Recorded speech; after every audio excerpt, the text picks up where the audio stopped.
നമ്മുടെ വീട് എവിടെ?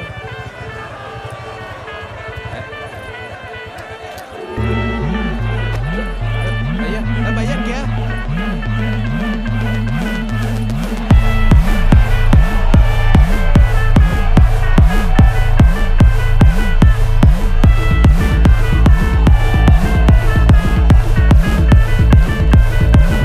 ഒരു സൽപുത്രൻ പിറന്നട പണ്ട് മഹാധ്യായം തുടക്കമായെന്ന് ഇത് ദിക്കെട്ടും മുഴങ്ങിടും പാട്ട് കൊടും സന്തോഷ പിറന്ന നാൾ വാഴ്ത്ത്